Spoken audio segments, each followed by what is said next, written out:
لا حول ولا قوة إلا بالله العلي العظيم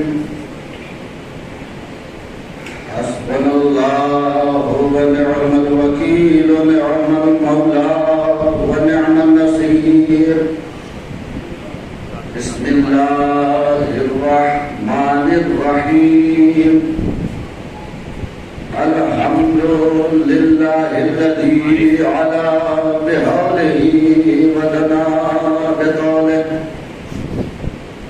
مانع كل غنيمة وفضل وكاشف كل عظيمة وعزم أحمده على عواقب كرمه وسوابغ نعمه وأؤمن به أولا هاديا وأستهديه قريبا هاديا وأستعينه قادرا قاهرا وأتوكل عليه كافيا ناصرا والصلاة والسلام والتحية والإكرام على صاحب الوقار والسكينة المدفون بأرض المدينة أول العدد الرسول المسدد المصطفى الأمجد المحمود الأحمد الذي سمي في السماء بأحمد وفي الأرضين بأبي القاسم محمد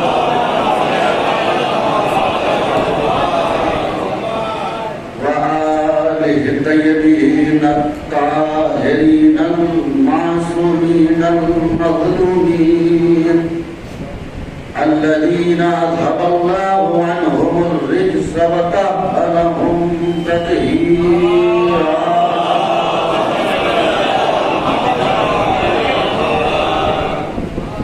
واللعنة الدائمة الباقية على أعدائهم وقتلتهم وغاصب حقوقهم ومنكر فضائلهم ومصائبهم أجمعين من ظهرنا هذا إلى صباح يوم الدين أما بعد فقد قال رب العالمين في كتابه المبين والقرآن المجيد بسم الله الرحمن الرحيم يوم ندعو كل أناس بإمامهم ومن أوتي كتابه بيمينه فأولئك يقرؤون كتابهم ولا يظلمون فتيلا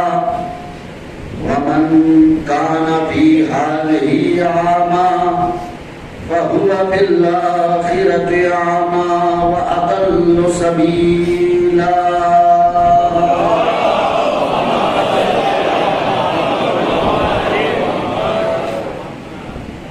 سامعین ذوق الاحترام ماتم داران سرکار سید الشہداء ابا عبداللہ علیہ السلام روز اربعین اور یہ ہماری اس سلسلے کی اور اس عشرے کی آخری گفتگو دروس کی مجلس ہے، لہذا میں کوشش کروں گا کہ بہت طولانی مجلس نہ ہونے پائے۔ پروردگار عالم کا ارشاد مسلسل اس عنوان پر گفتگو ہوئی ہے، لیکن یہ وہ وسیع عنوان ہے کہ اس پر کما حق گفتگو نہیں کی جا سکتی۔ مجھ جیسا طفل مکتب بھی اگر اس عنوان اور اس موضوع پر بولنا چاہے تو کئی اشرے درکار ہیں، کہ رسد کوئی عالم اور علامہ۔ عزیزان ایمان، پروردگار عالم کا وہ ارشاد جو سورہ بنی اسرائیل کی آیت نمبر 71 اور 72 میں ہے، اور دونوں آیتیں ایک دوسرے سے مربوط ہیں کہ اس دن کو یاد کرو، ندعو کل اناس بامامہم، کہ ہم ہر گروہ کو، پوری انسانیت کو، ہر قوم کو اس کے امام کے ساتھ بلائیں گے۔ وَمَنْ أُوتِیَ کِتَابَهُ بِیَمِینِهِ، جن کا نامہ اعمال ان کے داہنے ہاتھ میں دیا جائے گا، فَأُولَٰئِکَ یَقْرَؤُونَ کِتَابَهُم، تو وہ اپنا نامہ اعمال پڑھیں گے، وَلَا یُظْلَمُونَ فَتِیلًا، اور ان پر ذرہ برابر ظلم نہیں کیا جائے گا۔ وَمَنْ كَانَ فِي هَٰذِهِ أَعْمَىٰ، جو اس دنیا میں اندھا ہے، فَهُوَ فِي الْآخِرَةِ أَعْمَىٰ، وہ آخرت میں بھی نابینا اٹھایا جائے گا۔ یہاں اندھے سے مراد یہ آنکھوں کا اندھا ہونا نہیں ہے، بلکہ دل کی آنکھوں کا اندھا ہونا ہے۔ جو جس کی دل کی آنکھ اندھی ہے، وہ روز محشر بھی اندھا اٹھایا جائے گا۔ وَأَضَلُّ سَبِيلًا، اور صرف اندھا نہیں اٹھایا جائے گا، بلکہ اندھے سے بھی زیادہ گمراہ ہوگا، بھٹکا ہوا ہوگا، اپنے راہ راست سے دور ہوگا۔ عزیزان ایمان، یہ جو اربعین ہے نا، یہ اربعین ایک ایسی نعمت ہے جو صرف امام والے مناتے ہیں، وہ بھی جن کا رشتہ امام حسین سے ہے، جن کا رشتہ امام حسین علیہ السلام سے مضبوط ہے، وہ مناتے ہیں۔ قرآن نے دو طرح کے امام بتائے ہیں، قرآن نے دو اماموں کا چہرہ اپنے دامن میں سنبھالا ہے، اور دو اماموں کو اپنے دامن میں جگہ دی ہے، اور بتایا ہے کہ میدان محشر میں دو طرح کے امام ہوں گے، اور سب اپنے اپنے معمومین کا حشر و نشر دکھائیں گے، اپنے اپنے معمومین کو کوئی جنت میں لے جائے گا، کوئی جہنم میں لے جائے گا۔ دو طرح کے امام، سورہ انبیاء قرآن مجید کا 22 نمبر کا سورہ، آیت نمبر 73، 21 نمبر کا سورہ، آیت نمبر 73، ارشاد ہوا وَجَعَلْنَاهُمْ أَئِمَّةً يَهْدُونَ بِأَمْرِنَا وَأَوْحَيْنَا إِلَيْهِمْ فِعْلَ الْخَيْرَاتِ وَإِقَامَ الصَّلَاةِ وَإِيتَاءَ الزَّكَاةِ وَكَانُوا لَنَا عَابِدِينَ، ہم نے کچھ لوگوں کو امام بنایا ہے جو ہمارے امر کی ہدایت کرتے ہیں، اپنی طرف سے ہدایت نہیں کرتے، اپنی منمانی نہیں کرتے، جو دل میں آیا وہ نہیں کہتے، بلکہ ہمارے امر کی ہدایت کرتے ہیں، جو ہمارا حکم ہوتا ہے ویسی ہدایت کرتے ہیں۔ وَجَعَلْنَاهُمْ أَئِمَّةً يَهْدُونَ بِأَمْرِنَا وَأَوْحَيْنَا إِلَيْهِمْ فِعْلَ الْخَيْرَاتِ وَإِقَامَ الصَّلَاةِ، اور ہم نے ان کی طرف وحی کی ہے، فعل خیرات کی، نماز پڑھنے کی، زکات ادا کرنے کی، اور وہ ہمارے عابد ترین بندے ہیں۔ عزیزان ایمان، یہ وہ امام ہیں جو انسان کی ہدایت کرتے ہیں، جنت میں لے جاتے ہیں۔ کہاں لے جاتے ہیں؟ بہشت کی طرف لے جاتے ہیں۔ ان کو بھی قرآن نے دکھایا ہے، ان کی تصویر بھی، ان کا ذکر بھی قرآن میں موجود ہے۔ اور ایک امام وہ ہے جن کے بارے میں سورہ قصص قرآن مجید کا 28 نمبر کا سورہ، اس کی آیت نمبر 41 میں اللہ نے کہا وَجَعَلْنَاهُمْ أَئِمَّةً يَدْعُونَ إِلَى النَّارِ، اور کچھ امام وہ ہیں جو اپنے معمومین کو جہنم کی طرف لے جاتے ہیں۔ بہت توجہ، دو طرح کے امام، کچھ امام وہ ہیں جو اپنے چاہنے والوں کو جنت کی طرف لے جاتے ہیں، کچھ امام وہ ہیں جو اپنے چاہنے والوں کو، اپنے اتباع کرنے والوں کو، اپنے پیروں کو، اپنے مطیع افراد کو جہنم کی طرف لے جاتے ہیں۔ یہ جہنم کی طرف لے جانے والے کون افراد ہیں؟ آج دنیا آپ سے سوال کرتی ہے، آپ حسین حسین کرتے ہیں، کیا آپ کو پتا ہے کہ حسین آپ کو جنت میں لے جائیں گے؟ عزیزان ایمان، آئیے قرآن کی آیت سے ثابت کرتا ہوں،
جلوسوں پہ فتوا، ہمارے گریا پہ فتوا، ہماری عزاداری پہ فتوا، ہمیں سمجھ میں نہیں آتا یہ ہمارے لیے اتنا کیوں پریشان ہے؟ بھائی اپنے لیے پریشان ہونا چاہیے. ہم جنت میں جائیں پھر بھی تم سے کوئی مطلب نہیں، ہم جہنم میں جائیں پھر بھی تم سے کوئی مطلب نہیں. ہم تو نہ یہ کہتے ہیں کہ ہم جنت میں جائیں گے، نہ ہمارا یہ دعویٰ ہے ہم جہنم میں جائیں گے. بھائی ہمارا تو دعویٰ ہی یہی ہے جہاں حسین جائیں گے وہاں حسین ہی جائیں گے.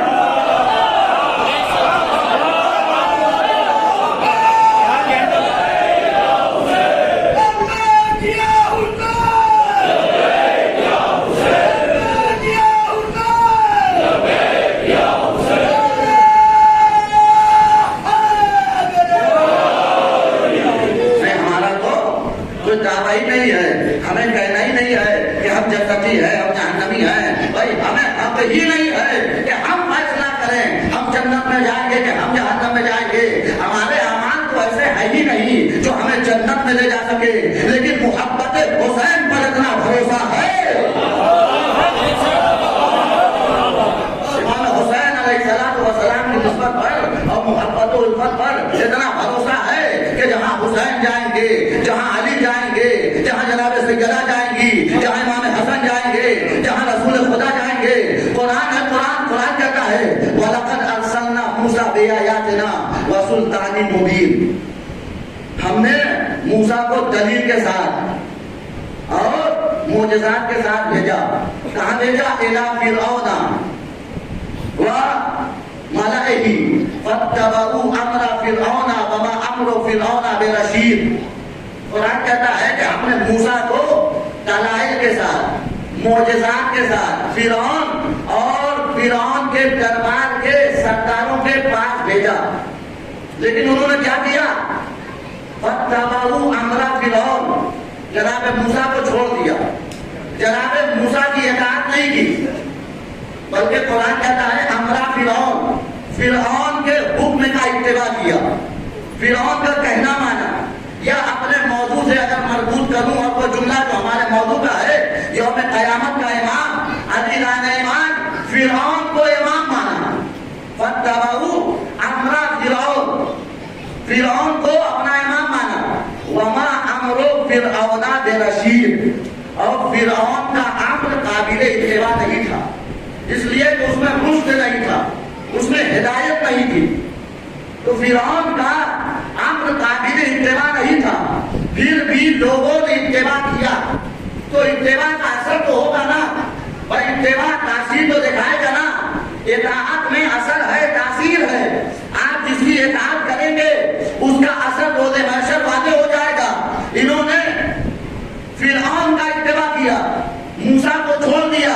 تو قرآن کہتا ہے یقدموا قومہ یوم القیامہ فَأَوْرَدَهُمُ النَّارَ وَبِئْسَ الْوِرْدُ الْمَوْرُودُ. قرآن کہتا ہے کہ روز محشر کی منظر کشی ہے.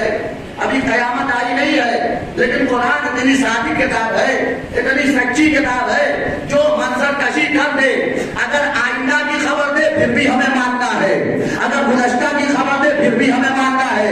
پھر قرآن نے بتایا کہ کوئی محمد تھے تو ہم مان رہے ہیں. قرآن نے بتایا کوئی آدم تھے تو ہم مان رہے ہیں. قرآن نے بتایا کوئی نوح تھے تو ہم مان رہے ہیں. قرآن نے بتایا کوئی جنت ہے تو ہم مان رہے ہیں، جہنم ہے تو ہم مان رہے ہیں. کوئی دنیا ہم سے نہ پوچھے علی کو مانتے کیوں ہو؟ جس قرآن نے محمد کی نبوت کی خبر دی ہے اسی قرآن نے علی کی ولایت کا اعلان کیا ہے. اسی قرآن نے علی کی ولایت کا اعلان کیا ہے. تو قرآن آئندہ کی خبر سنا رہا ہے جو فیوچر میں ہونے والا ہے. یقدموا قومہ یوم القیامہ، قیامت کے دن فرعون اپنی قوم کے آگے آگے چلے گا. یقدموا قدم سے بنا ہے، قدم آگے بڑھانا، مقدم ہونا. یقدموا قومہ یوم القیامہ، فرعون مقدم ہوگا، فرعون آگے آگے چلے گا. بہت توجہ، حسینی مجمع ہے، انشاءاللہ میری بات پہنچے گی. آخری وقت تک توجہ کا طالب ہوں. فرعون پہ قرآن ہے، قرآن فرعون کے امر کا اتباع کیا، فرعون کے امر کا اتباع فرعون کی قوم نے کیا، موسیٰ کو چھوڑ دیا. تو نتیجہ یہ ہوا، قرآن کہتا ہے کہ وہ آگے آگے، فرعون آگے آگے، روز محشر روز قیامت فرعون کو چونکہ امام مانا ہے اور قرآن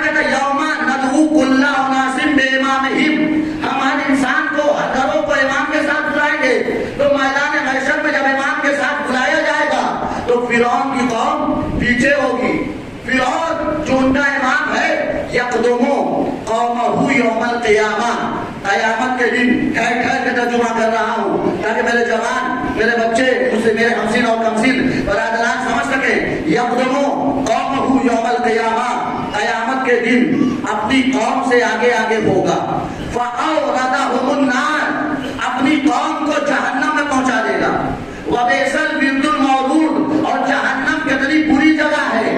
عزیزان ایمان، فرعون ہے، فرعون ہے جو ظالم ہے، جابر ہے. دنیا ہم سے پوچھتی ہے کہ امام حسین پر اتنا بھروسہ کیوں ہے، امام حسین سے اتنی محبت کیوں ہے. اما تم ہم پر اشکال کیوں کرتے ہو، تم ہم پر اعتراض کیوں کرتے ہو؟ اگر فرعون کے پاس اتنا اختیار ہے کہ وہ اپنے چاہنے والے کو جہنم میں پہنچا سکتا ہے، تو کیا حسین اپنے محبوں کو جنت میں نہیں پہنچا سکتے؟ صلوات پڑھے محمد.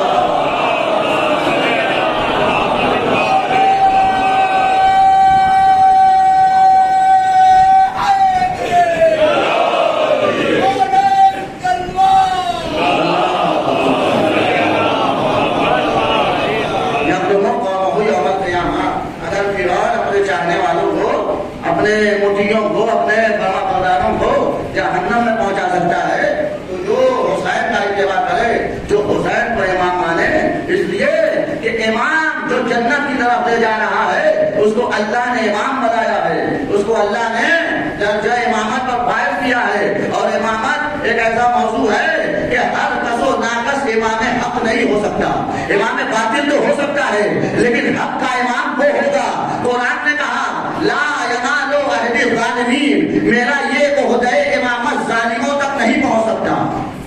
یہ جو امامت حقہ ہے، بھائی امام دونوں طرح کے ہوتے ہیں، دوزخی بھی جنتی بھی، جہنم میں لے جانے والے بھی جنت میں لے جانے والے بھی. قرآن نے کہا کہ یہ جو میرا امامت کا عہدہ ہے، منصب امامت ہے، جناب ابراہیم سے کہا یہ کسی ظالم کو نہیں مل سکتا. لا ینال عہد الظالمین. اور ظلم کیا ہے؟ بہت توجہ، ظلم کیا ہے؟ کسی ظالم کو عہدہ امامت مل ہی نہیں سکتا. کوئی بھی کتنا بڑا بھی، یا چھوٹا سے چھوٹا ظالم ہو، بڑا سے بڑا ظالم ہو، اگر ظلم کیا ہے اپنی زندگی کے کسی مرحلے میں، کسی عمر میں اگر ظلم کیا ہے تو امام نہیں ہو سکتا. اچھا ظلم ہے کیا؟ ہم سمجھتے ہیں کسی کو ماننا ظلم ہے، یقیناً یہ بھی ظلم ہے. کسی کا حق غصب کرنا ظلم ہے، یقیناً یہ بھی ظلم ہے. کسی کو ستانا ظلم ہے، یقیناً یہ بھی ظلم ہے. لیکن قرآن نے ایک اس سے بڑا ظلم بتایا ہے. سورہ لقمان، قرآن مجید کا 31 نمبر کا سورہ، آیت نمبر 13، ارشاد ہوا وَإِذْ قَالَ لُقْمَانُ لِابْنِهِ وَهُوَ يَعِظُهُ يَا بُنَيَّ لَا تُشْرِكْ بِاللَّهِ إِنَّ الشِّرْكَ لَظُلْمٌ عَظِيمٌ. جناب لقمان، سورہ لقمان پورا جناب لقمان کے نام پر ہے. جناب لقمان اپنے بیٹے سے وصیت کر رہے ہیں اور اپنے بیٹے کو واضح نصیحت کر رہے ہیں. اس میں کہتے ہیں یا بنیہ. عزیزان ایمان، جناب لقمان کی وصیت کو اور نصیحت کو اللہ نے قرآن میں جگہ دی ہے. اس کا مطلب یہ ہے کہ اگر تم اپنی اولاد سے وصیت و نصیحت کرنا چاہتے ہو تو مال و دولت کی وصیت نہ کرو، توحید کی وصیت کرو، عشق اہل بیت کی وصیت کرو. یہ وصیت کرو ہمیشہ خدا کو ایک ماننا. یہ وصیت کرو ہمیشہ حسین کے ازادار بن کے رہنا.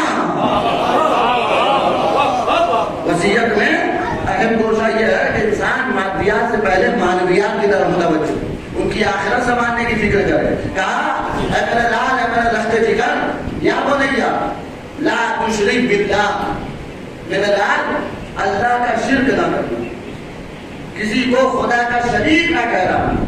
ان الشرک لظلم عظیم، اس لیے کہ شرک بہت بڑا ظلم ہے،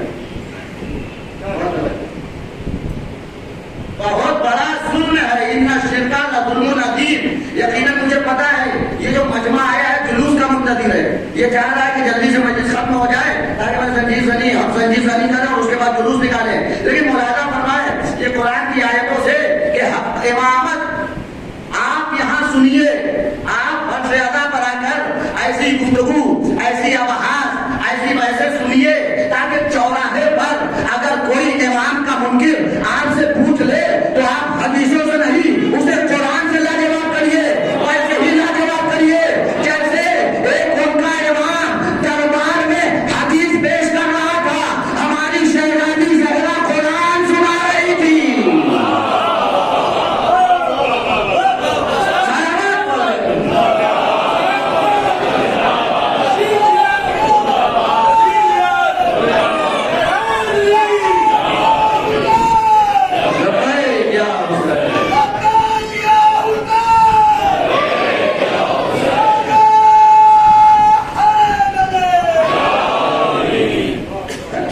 قرآن کی آیتوں سے امامت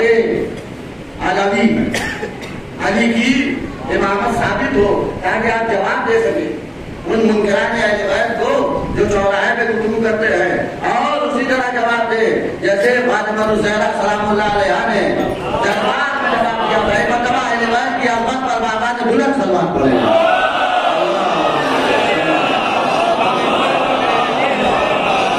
نہیں، یہ بابا نے بلند نہیں ہے، جتنی عظمت ان کی ہے اتنی عظمت۔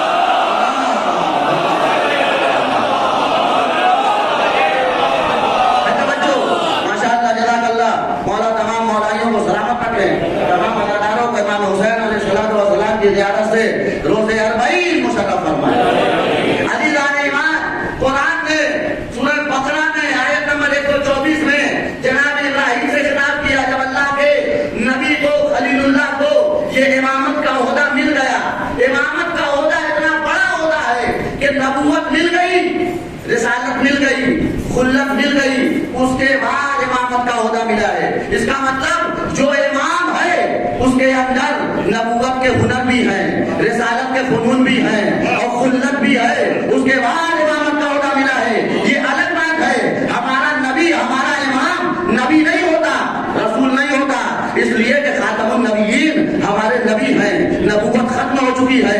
اگر نبوت آگے بڑھتی تو ہمارے اماموں کو ملتی، اس لیے کہ تمام ہنر اور تمام فنون اور جو امامت کے لیے ضروری ہے وہ تمام چیزیں ہمارے ائمہ میں جمع ہے، لیکن چونکہ عہدہ نبوت کا خاتمہ ہو چکا ہے، ہمارے آخری نبی احمد مصطفیٰ حضرت محمد مصطفیٰ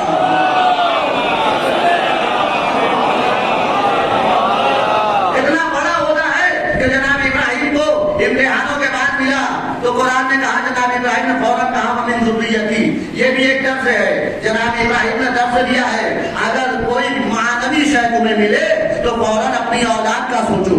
ہم یہ ہے کہ جب مال و منال ملتا ہے تو اولاد کا سوچتے ہیں، وہ نبی ہے جب عہدہ امامت ملتا ہے تو اپنی اولاد کے بارے میں سوچتا ہے۔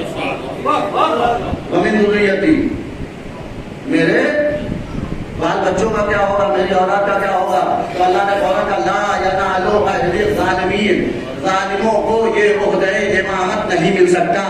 یہ عہدہ امامت ہے، کوئی حکومت نہیں ہے، کوئی ریاست نہیں ہے، کوئی سلطنت نہیں ہے کہ بس آپ کو ملا تو آپ اپنے بچوں کو بھی دے دیجئے، آپ اپنے پودوں کو بھی دے دیجئے۔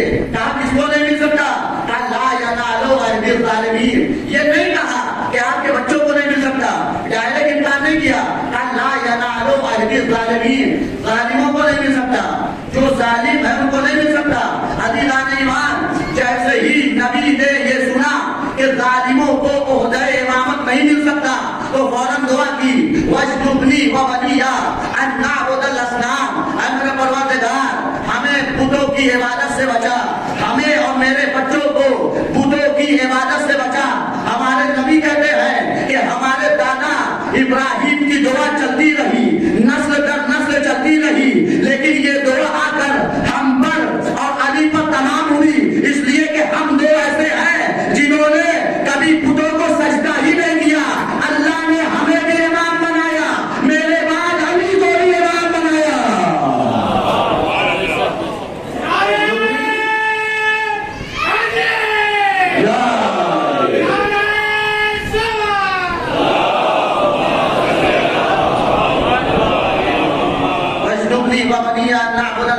جیسے اس کا تو قرآن نے سورہ لقمان میں کیا کہا؟ لا تشرک باللہ ان الشرک لظلم عظیم، اے میرے لفظ جگر خدا کا کسی کو شریک قرار نہ دینا، اور توجہ، کسی کو خدا کا شریک قرار نہ دینا۔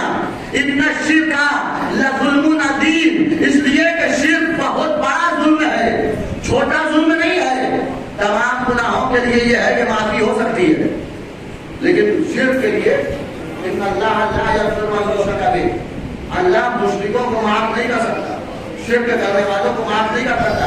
شرک اتنا بڑا گناہ ہے کہ اللہ نے اسے ظلم عظیم کہا ہے۔ اب آیت کو آیت سے ملائیے، ایک تفسیر ہوتی ہے تفسیر قرآن بالقرآن، قرآن کی ایک آیت دوسری آیت کا جواب دیتی ہے۔ قرآن خود بتا رہا ہے کہ یہاں ظلم سے مراد کیا ہے۔ قرآن نے کہا لا ینال عہد للظالمین، یہ عہدہ امامت کسی ظالم کو نہیں مل سکتا۔ اور پھر قرآن نے کہا شرک سب سے بڑا ظلم ہے۔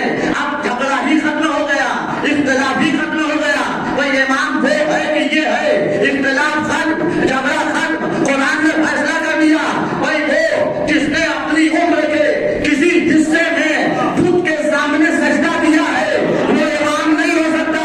اے مسلمانوں اب انصاف کرو، فیصلہ کرو، وہ امام ہوگا جو 40 سال بعد مسلمان ہوا ہے، یا وہ امام ہوگا جو خدا کے گھر میں آیا ہے، رسول کے ہاتھ پر قرآن سنایا ہے۔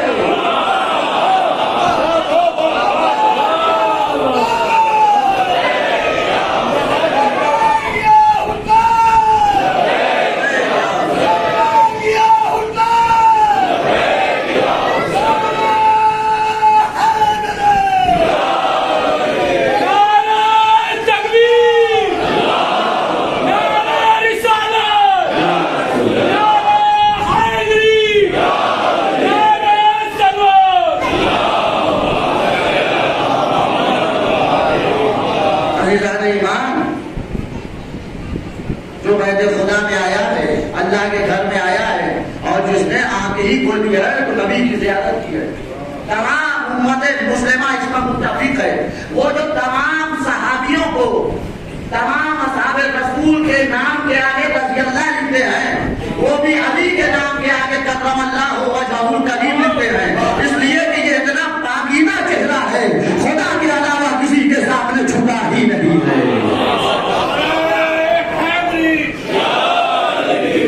خدا کے علاوہ کسی کے سامنے یہ سر خم ہی نہیں ہوا ہے۔ اس چہرے میں وہ وجاہت ہے جو کسی صحابی کے چہرے میں نہیں ہے۔ آج بعض دشمنان ادب ہے جو علی سے کسی اور کا مقابلہ کرتے ہیں، وہ علی کے نام کے آگے رضی اللہ لکھنے لگے ہیں، وہ علی کے نام کے آگے رضی اللہ لکھنے لگے ہیں۔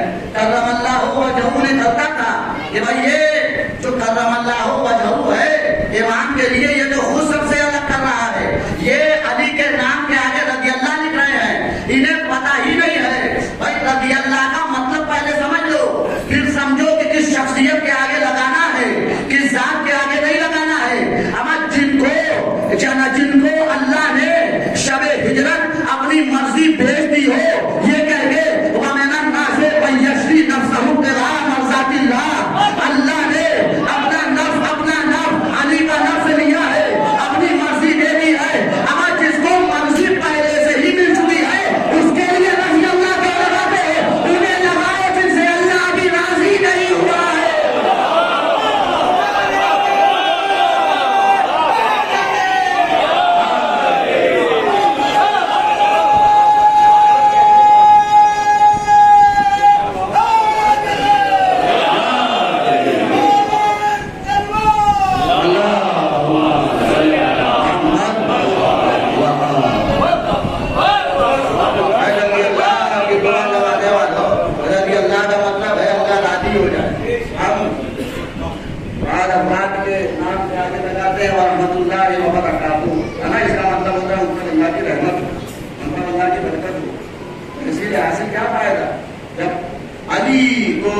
اللہ نے اپنی مرضی کا مالک بنا دیا ہے۔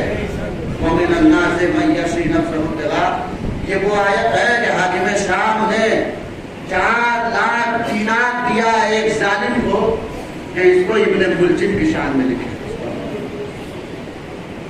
حاکم شام نے جو کام کیے ہیں اسلام میں، جو بدعتیں ایجاد کی ہے، ان میں ایک ظلم یہ کیا ہے کہ جتنی حدیث علی کی شان میں تھی وہ حدیث دوسروں کی شان میں تھی۔ یہ ظلم علی رہنے ایمان جس کو اللہ نے اپنی مرضی کا مالک بنایا ہے۔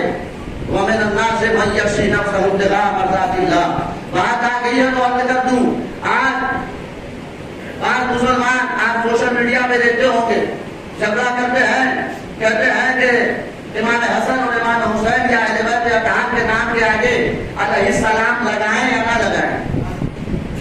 یہ کہتے ہیں کہ صرف انبیاء سے مخصوص ہے یہ نام، صرف یہ علیہ السلام یہ دعا صرف انبیاء سے مخصوص ہے، کسی اور کو نہیں لگانا چاہیے، صرف انبیاء سے مخصوص ہے۔ عزیزان ایمان،